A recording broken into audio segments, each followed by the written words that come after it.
at the level 2 system of equations.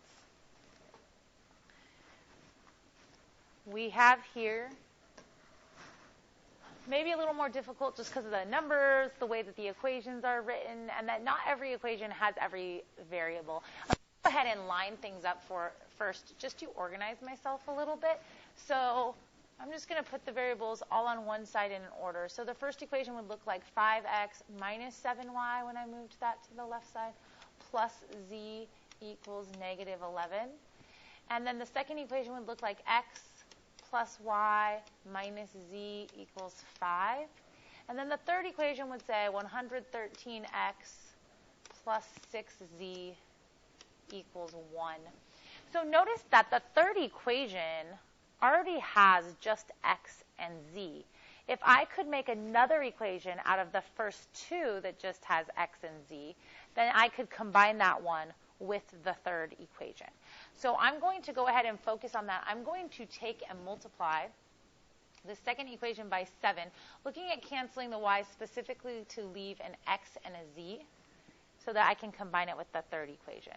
So the first equation will be unchanged, 5x minus 7y plus z equals negative 11. And then the second equation will become 7x plus 7y minus 7z equals 35. And when these are combined together, the y's will cancel, leaving us with 12x minus 6z equals 24. So I now want to combine that with this third equation that has an x and a z variable as well. So I have 113x plus 6z. And this worked out very nicely because the z's already have the same coefficients but opposite signs, so that I can just add these together and those will cancel out. So I will have 125x equals 25. So x is going to equal 25 over 125, which will reduce to 1/5. So again, I'm going to box this so I don't lose track of it. The value of the x coordinate or the x variable in this system is that x is equal to 1/5. I can then find z by plugging the x value of 1/5 back into either of these equations that I created here.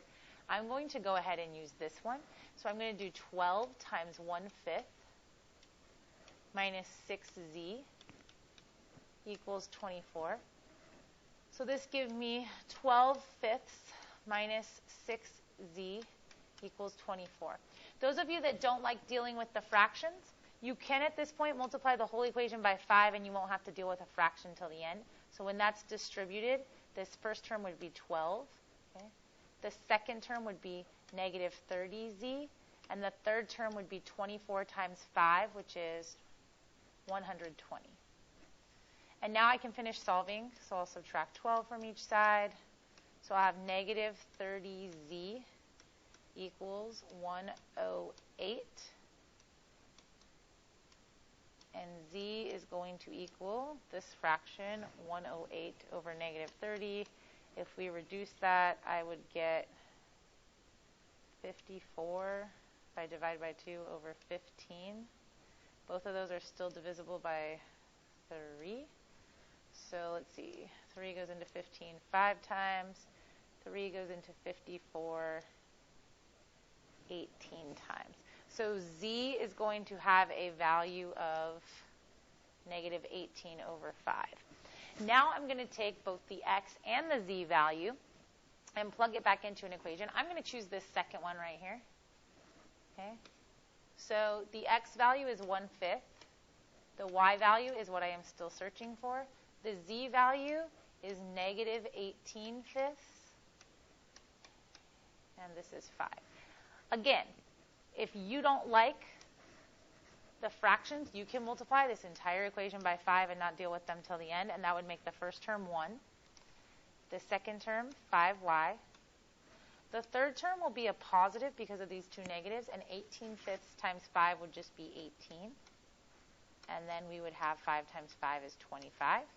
So we would have 5y plus 19 equals 25. So 5y is equal to 25 minus 19, which would be 6, and that would mean that y is equal to 6/5. Okay, so our ordered triplet in this case would be that x is 1/5, y is 6/5, and z is negative 18/5. And that would be our solution.